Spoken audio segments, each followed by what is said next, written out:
Olá pessoal, tudo bem? Sejam todos bem-vindos. Hoje, na verdade, eu queria desfazer algumas péssimas interpretações de Platão que andam circulando por aí e acabam confundindo as pessoas que não têm muita noção de filosofia antiga e se deixam levar por interpretações anacrônicas de filósofos que, tão distantes de nós no tempo, por mais que as suas ideias tenham moldado o Ocidente. A gente tem a obrigação de revisitar contexto, entender melhor o sentido de cada palavra e, assim, antes de mais nada, ler mesmo os textos antes de sair por aí divulgando bobagens, tá? No caso, eu sei que muitos de vocês às vezes ficam com uma impressão ruim de um autor, de um filósofo, por ouvir algumas interpretações erradas sobre eles por aí na imprensa, né? E eu acho que, como eu de fato tenho me empenhado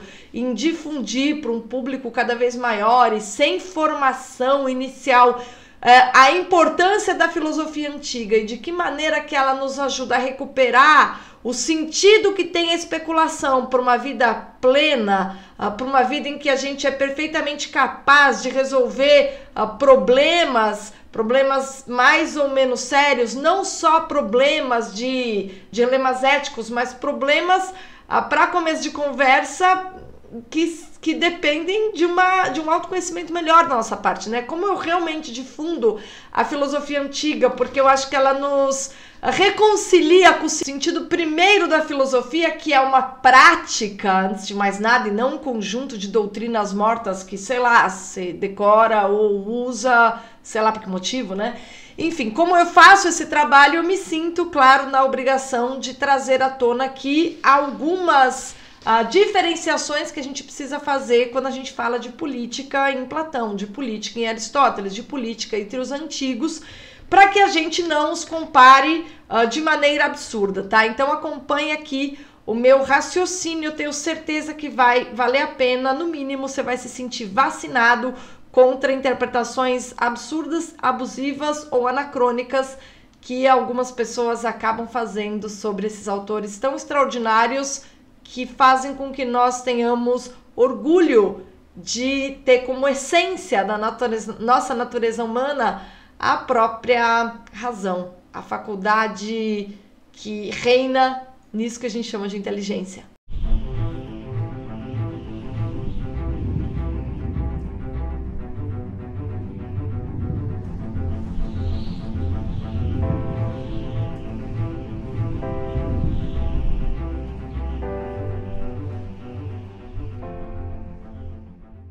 Recentemente, a gente chegou no Diálogo Banquete, no curso que eu dou sobre todos os diálogos de Platão, e eu passei a aula, acho que quase a aula inteira do Diálogo Banquete, mostrando quais eram as distorções a respeito desse diálogo. Então, eu dei uma aula não só sobre o Diálogo Banquete, mas eu mostrei para os alunos por que esse diálogo em especial era tão distorcido. Mas, na verdade, os diálogos mais distorcidos de Platão são a República e o Banquete. E, em grande medida, isso ocorre porque as pessoas leem de qualquer jeito ou, na verdade, nem leem os próprios diálogos, né? Embora o Platão seja um autor super agradável e qualquer leitor vai extrair prazer em qualquer fase da sua vida, apesar disso, ele é um autor que foi deixando de ser lido, porque no século XX a gente perde antes, né? Acho que isso vem do século XIX, do final do XVIII para frente, a especulação vai perdendo o sentido para nós no Ocidente. A gente tem uma queda da especulação. E aí, com o positivismo por um lado e o marxismo por outro, a gente tem assim uma espécie de facada na filosofia, né? Porque a partir do momento que você diz que você já pensou demais sobre o mundo e você precisa agir sobre ele, você matou a filosofia. Por outro lado, a partir do momento que você diz que a filosofia, o método da filosofia deve se adequar ao da ciência, sendo que a filosofia é matriz de todas as ciências, você matou a filosofia, né? Porque a ideia da filosofia é justamente nos colocar em contato com o todo, né? Nos conduzir a entender a relação entre todos os conhecimentos que a gente tem no mundo. E a característica da ciência é explorar um aspecto específico da realidade. Por isso que as ciências têm vários métodos que são distintos, né? A gente tem os métodos das ciências naturais, das ciências físicas, o método da matemática, que são distintos. E há uma relação com a realidade de especificidade. A filosofia não. A relação da filosofia com a realidade é sempre de interesse em compreender a totalidade, tá? De maneira que essa ideia positivista de que a ciência é aquela que fornece o método para qualquer disciplina, e a filosofia, que já nem é uma disciplina, né? Mas como toda disciplina deveria se conformar ao método científico, só deu em problema e acabou também matando a filosofia. Bom, para começo de conversa, nós herdamos esses 2 cavalos de Troia para a filosofia, e é por essa razão, inclusive, que é tão importante que a gente recupere a capacidade de entender o que é especulação e qual a sua relação com a liberdade lendo filosofia antiga, tá? Por isso que eu falo, tá, você quer estudar filosofia, quer entender por que ela é uma prática, por que ela é importante na vida de qualquer um, a gente tem que começar com Platão e Aristóteles, que realmente faziam filosofia, e não repetindo uma série de bobagens que se diz sobre a filosofia no mundo contemporâneo, que tem uma visão muito deturpada dela, tá? E aí, na semana passada, eu recebi uma série de perguntas no meu Instagram de pessoas falando, nossa, professora, pensar como Platão e pensar como um ditador, e eu demorei para entender. Até que um aluno meu do curso Ascensão da Inteligência, porque a gente tem um grupo de Telegram, a gente conversa todo dia, são muitas dúvidas que se tiram, é um curso paralelo ali, né? O aluno me mostrou que, na verdade, essa confusão foi gerada por um professor que compareceu no programa Pânico, lá do Emílio Zurita, e fez uma relação, estabeleceu uma relação entre Platão, Marx e Hegel, né? O Pânico é um programa de entretenimento, tá? Então, assim, eu não vou nem aqui falar, ai, que absurdo, o programa Pânico leva um professor que distorce Platão, mas o programa é um programa de entretenimento. Então, não é o tipo de programa onde, evidentemente, você vai aprender algo consistente sobre Platão, tá? Por isso que mesmo o professor que foi lá fazer a apresentação dele, talvez ele tivesse muito mais um propósito de passar uma mensagem e acabou usando o nome de Platão de maneira despropositada. Mas como eu tenho realmente eu tenho realmente empreendido um esforço, né, de interpretação, levando em conta todos os paradigmas, os estudos, e lendo o texto, que é o principal, tá? Lendo o texto e entendendo, tentando compreender o autor, fazendo esse esforço de interpretação, eu queria aproveitar essa oportunidade dessa confusão toda para trazer à tona aqui 2 coisas. Em primeiro lugar, qual é a origem? Por que é que não só esse professor que apareceu no Pânico defende essa tese, que Platão é o pai, assim, de Hegel e Marx e tal, e pensar como Platão é pensar como um ditador, e o Platão é o inimigo das liberdades. Essa tese é do Popper, no livro A Sociedade Aberta e Seus Inimigos. O Popper, no livro A Sociedade Aberta e Seus Inimigos, ele identifica Platão a Hegel e Marx, sendo que, de fato, em Hegel, quando a gente lê o próprio Hegel, a gente percebe ali, sim, de fato, um modelo, né, a matriz aí de um Estado totalitário. A gente percebe ali claramente, mas tem uma diferença absurda entre Platão e Hegel e Marx, e se a gente não compreende essa diferença, a gente não entende por que o discurso de Popper é anacrônico. Tanto Hegel quanto Marx são filósofos do século XIX, do chamado período moderno. A característica da política moderna, isso desde o século XV, é uma diferenciação entre palácio e praça, tá? O que se faz no palácio não é o mesmo que vale para praça. Significa que quem manda tem regras especiais e o resto do povo, enfim, é submetido a outras regras. Significa que quem manda se colocam em contramaneiras de colocar-se acima da lei, e aqueles que obedecem devem seguir a lei. E a estabilidade política depende do manejo correto desse equilíbrio em que aqueles que obedecem não contestam e não exigem que aqueles que mandam se submetam à lei. Aí a gente tem, com as ideias liberais do século XVII, a criação do chamado Estado de Direito, né, com a monarquia constitucional da Inglaterra, etc. Então a gente começa a ter uma defesa de que até os agentes políticos devem se colocar sob a lei, e a lei deve ser igual para todos e todos aqueles devem seguir a Constituição. Na prática, a gente vê que isso não acontece, tá? Durante todo o período moderno, ainda independentemente dos esforços dos liberais, a gente permanece com a chave que diferencia, o conceito-chave que faz com que a atitude daqueles que estão no poder sejam tão diferente daqueles que não estão no poder e daqueles que obedecem. Tipo, povo e mandantes têm uma diferenciação permanente. A chave para entender isso é o conceito de razão de Estado, do Richelieu. Nessa obra Testamento Político, ele usa a expressão raison d'État, mas é evidente, razão de Estado. O que é razão de Estado, né?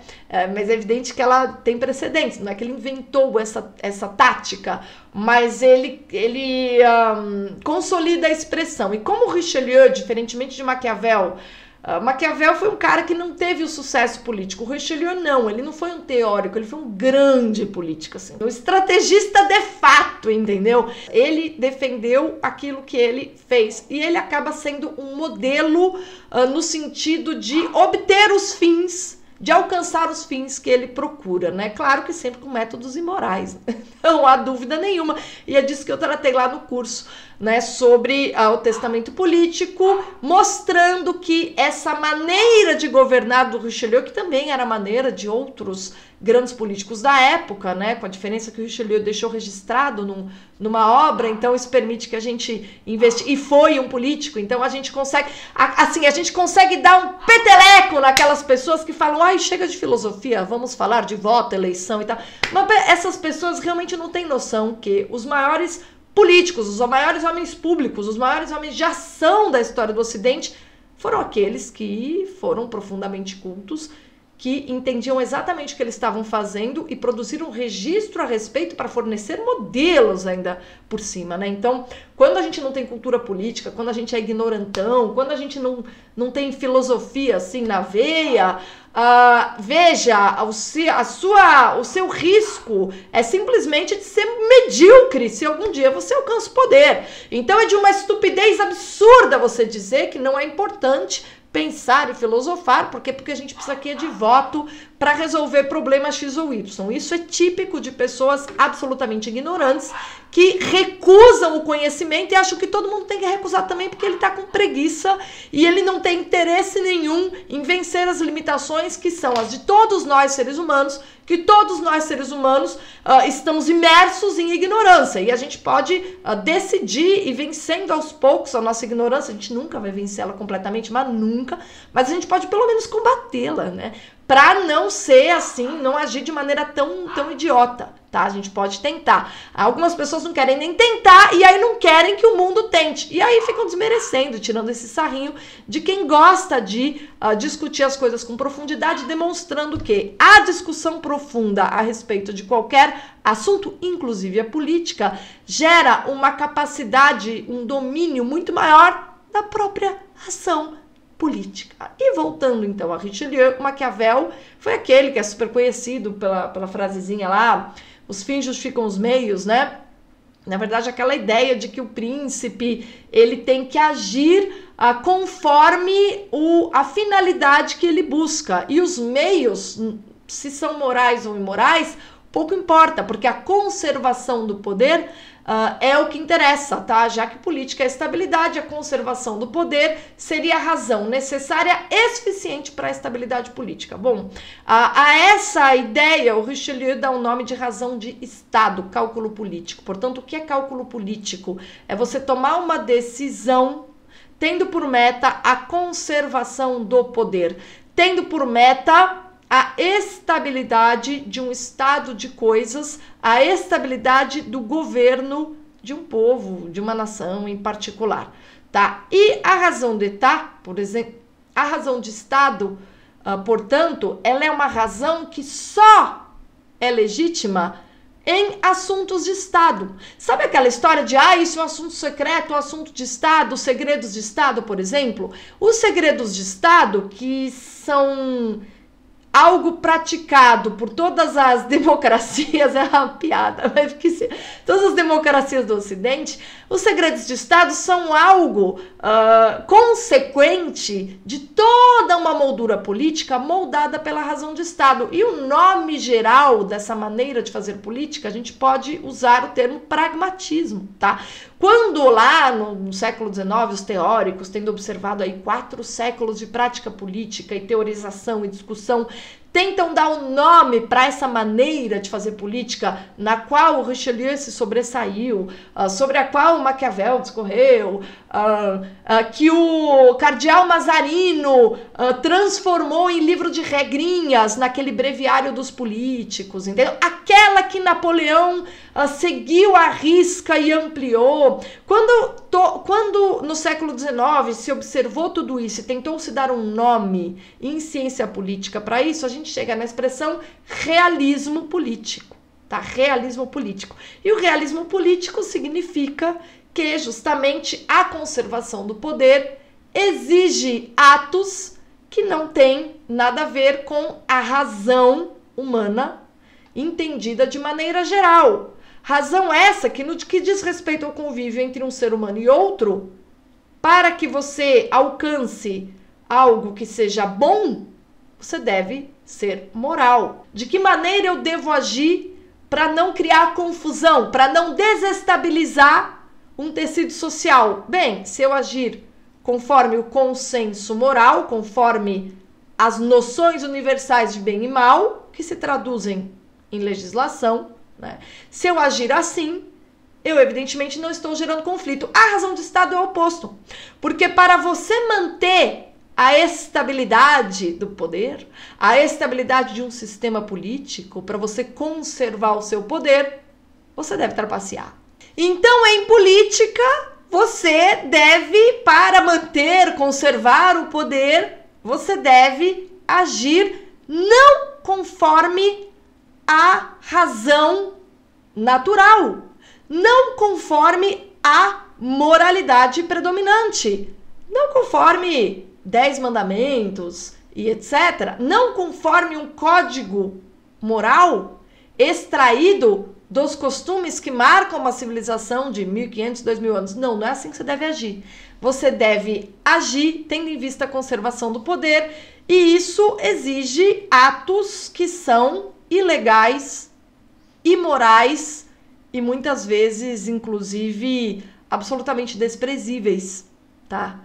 Essa é a maneira pragmática de enxergar a política. É por isso que, para dar um exemplo prático do Brasil, quando a gente vê alguém, um político, que vai procurar se eleger e conquistar a confiança do povo, ele diz: eu vou mudar a maneira de fazer política, que é essa maneira de manter aqueles que querem o patrimonialismo brasileiro, né? Que eu vou tirar do jogo esse pessoal que quer usar o Brasil para enriquecer pessoalmente.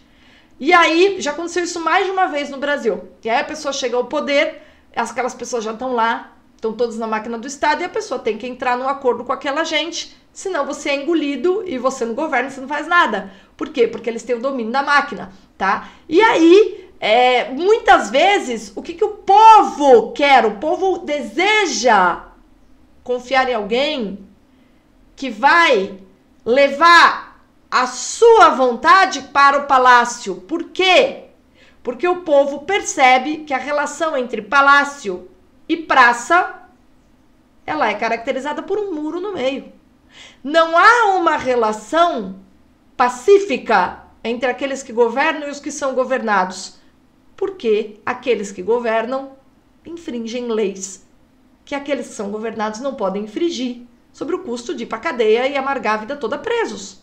Tá? Então você tem essa divisão natural, e isso caracteriza toda a modernidade. E aí quando você está falando de autores como Hegel, como Marx, quando eles estão falando de política, eles estão falando desse mundo.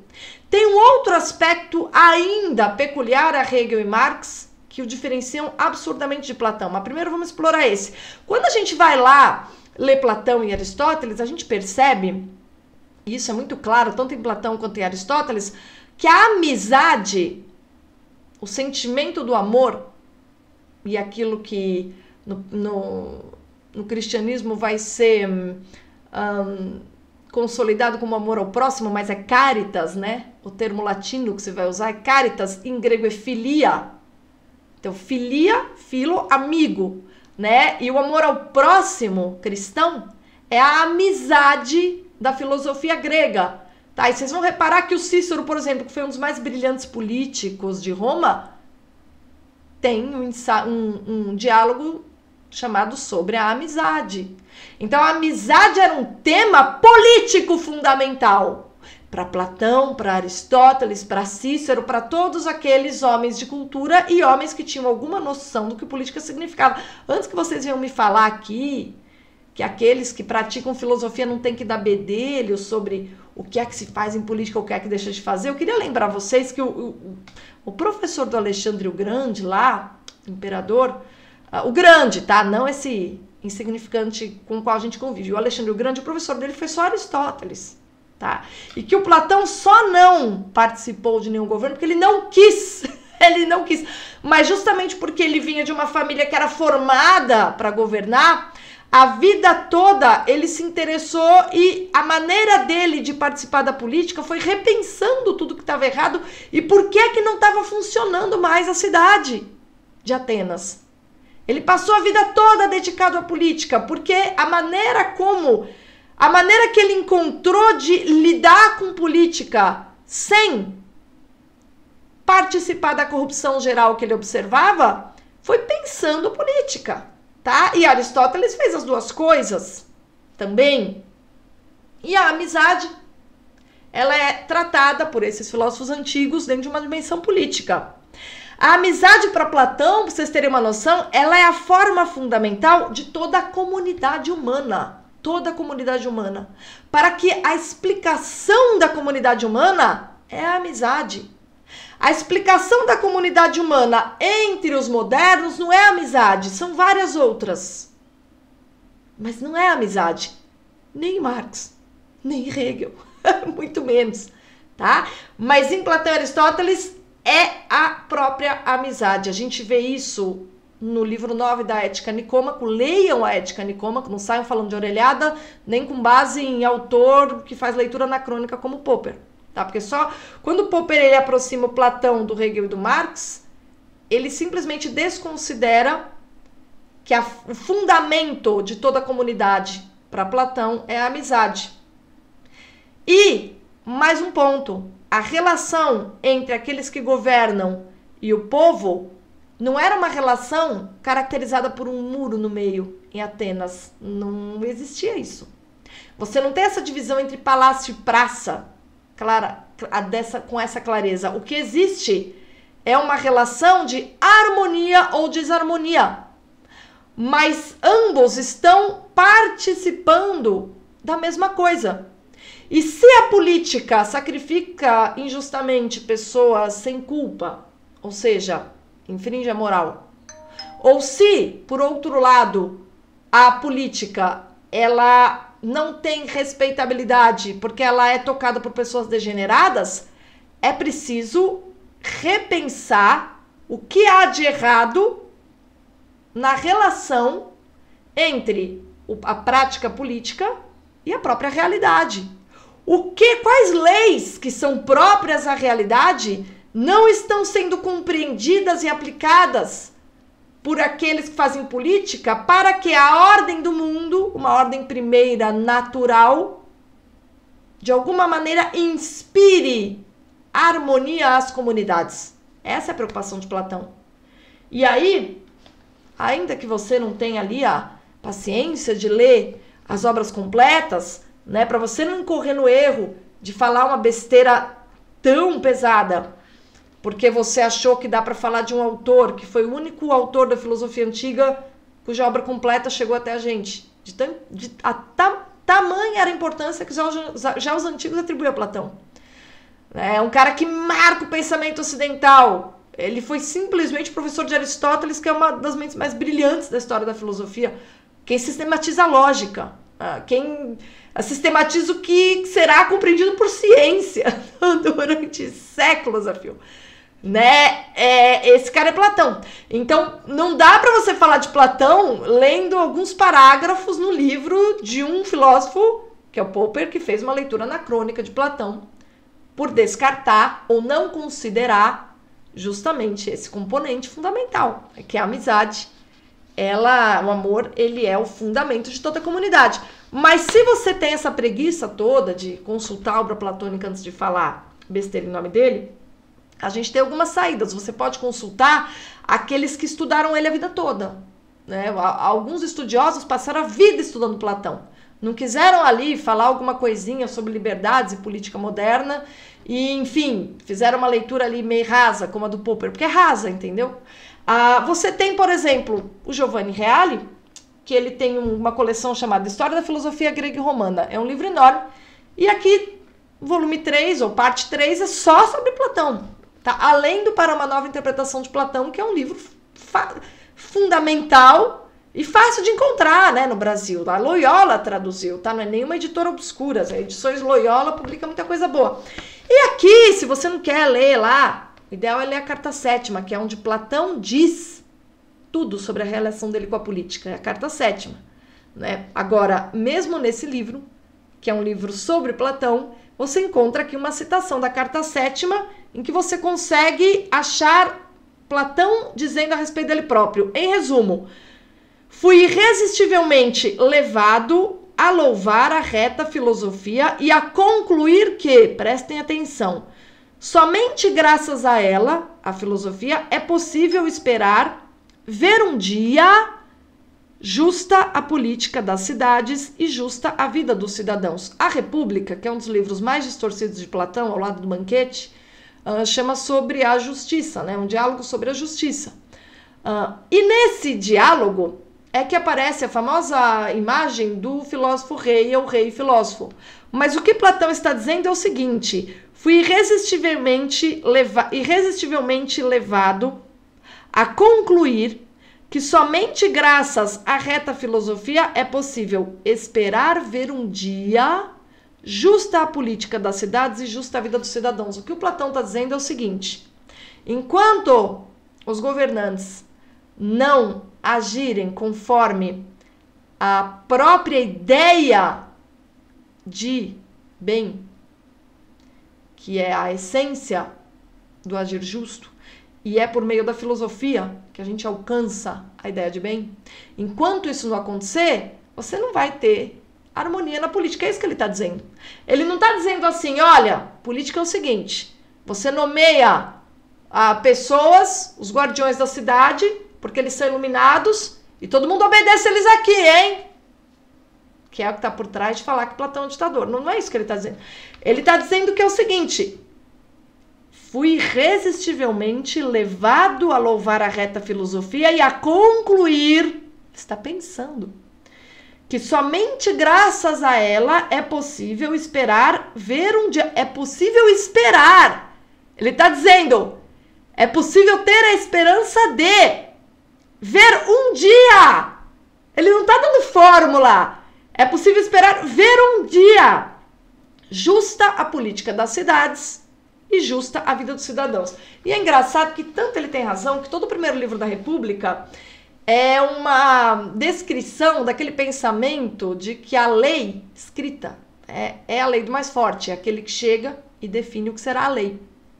E basicamente é o modo de ser recuperado depois, é o modo de ser dos tiranos na antiguidade, será o modo de fazer política dos absolutistas e estará na origem do moderno realismo político ou pragmatismo. E o que é engraçado é que o que o Platão está fazendo é indo contra essa ideia, porque ele diz, para que haja justiça mesmo, é a própria ideia de justiça que nós devemos respeitar, nós que estamos no governo da cidade. Então, se você está no governo da cidade e quer que a justiça impere, você tem de fazer ela valer. Tá? É isso que ele está falando. Ele está dizendo, só haverá justiça nas cidades e harmonia na vida das pessoas no dia em que aqueles que governam tiverem em mente um compromisso com a reta filosofia, que na obra de Platão a gente observa, conduz ao conhecimento do bem.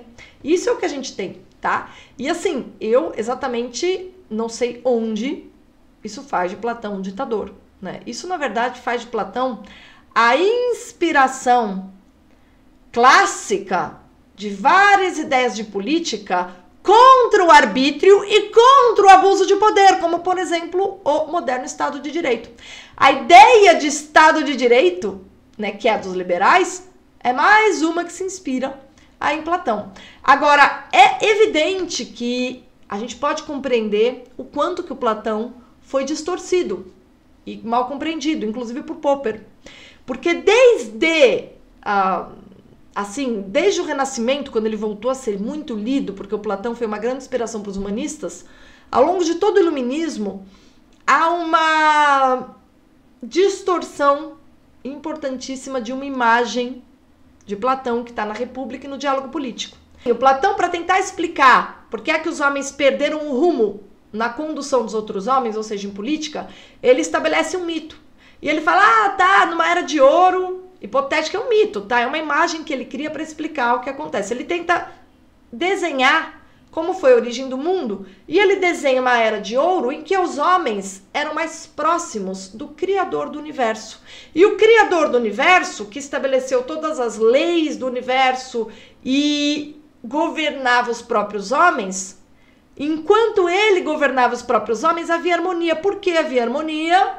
Vamos observar de novo a filosofia, porque para Platão, a ordem do mundo, a partir do momento que ela é compreendida e convertida nisso que a gente chama de convívio, comunidade política, por meio da prática da justiça. Então, como é que a ordem do mundo, que é harmônica, ela se converte, é fundamentado no bem, ela se converte em prática política acertada, é por meio da virtude da justiça. Quando a virtude da justiça, que lá no livro 5 da Ética Nicômaca de Aristóteles é considerada a virtude cardeal, ela é realmente o horizonte da política. E essa imagem que o Platão usa para explicar essa ideia, olha, no começo do mundo os homens não tinham perdido aí a noção quanto à política, porque quem governava os homens era o próprio Criador do Universo, ou seja, aquele que tinha o total conhecimento dessas leis, né? E aí, a partir do momento que eles vão esquecendo dessas leis, que eles foram comunicadas pelo próprio Criador do Universo, a coisa vai degringolando, e aí ele faz uma imagem tal. E essa ideia de uma era de ouro, que seria possível reconquistar quando você reconquista o conhecimento com respeito à ordem do mundo, tá? Essa ideia ela foi distorcida pelos iluministas e ela está na origem da tradição igualitarista, que tende sim à ditadura, tende ao marxismo. Por quê? Porque a gente não tem mais Deus na jogada. A gente não tem mais princípio de ordem na jogada, a gente tem imposição de uma ordem, tá? Só que em Platão não é assim. É ao contrário disso.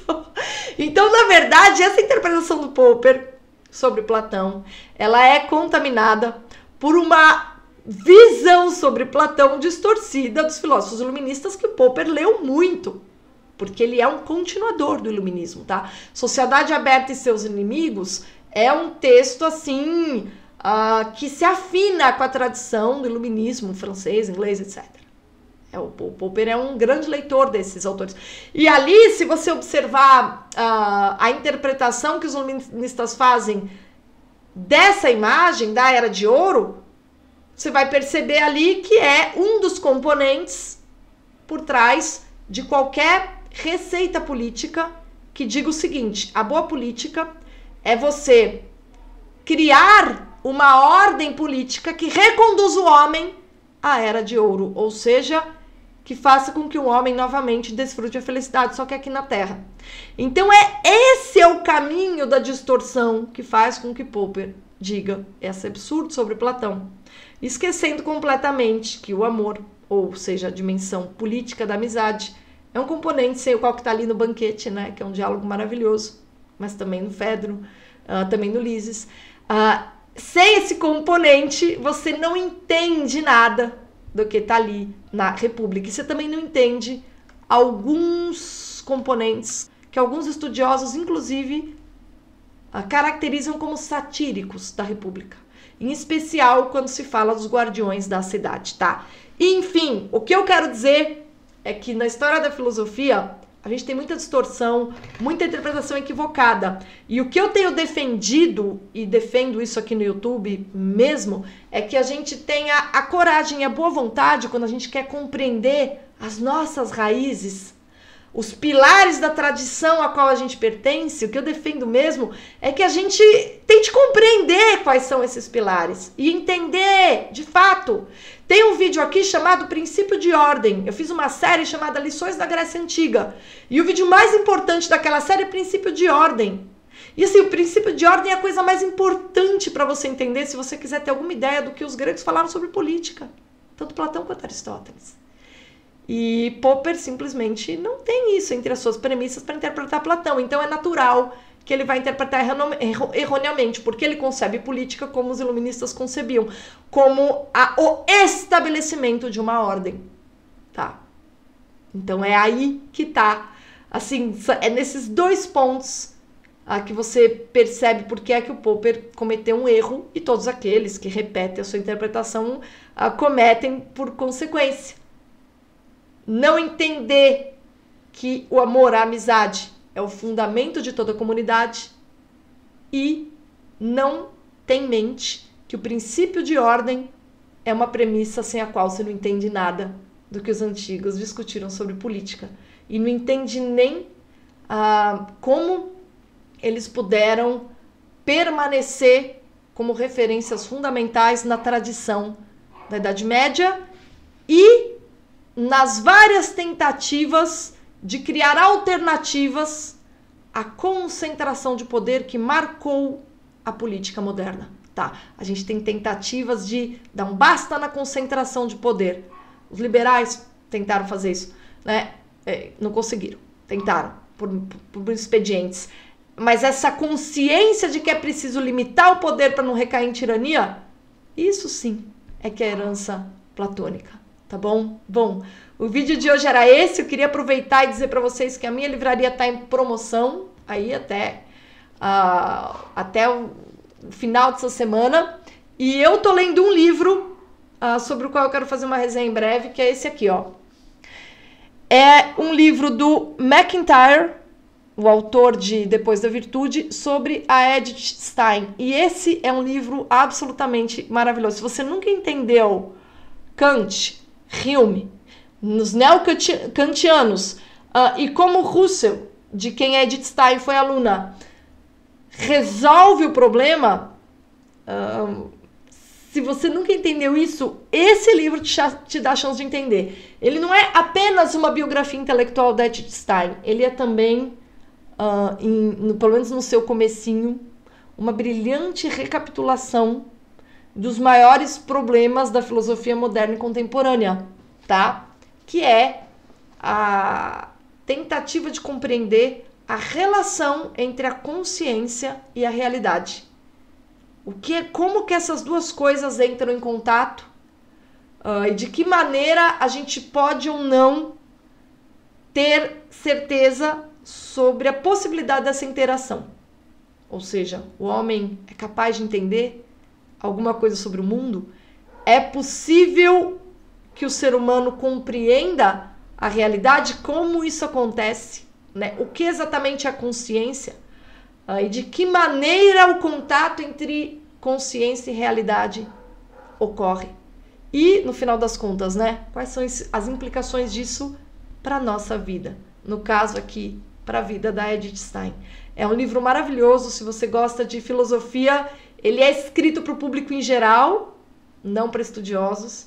Ele tem um valor absurdo. Em breve eu vou fazer uma resenha só sobre ele, mas se você está procurando aí alguns livros se você não acha, né, que estudar é ninharia, é hobby de gente desocupada, e se você entende o quão essencial é compreender de onde você veio, para que você não tenha muitas dúvidas sobre quem você é e para onde você vai, dá uma olhada ali na livraria, que eu tenho certeza que você vai achar algo do seu gosto. Obrigada pela companhia e até a próxima.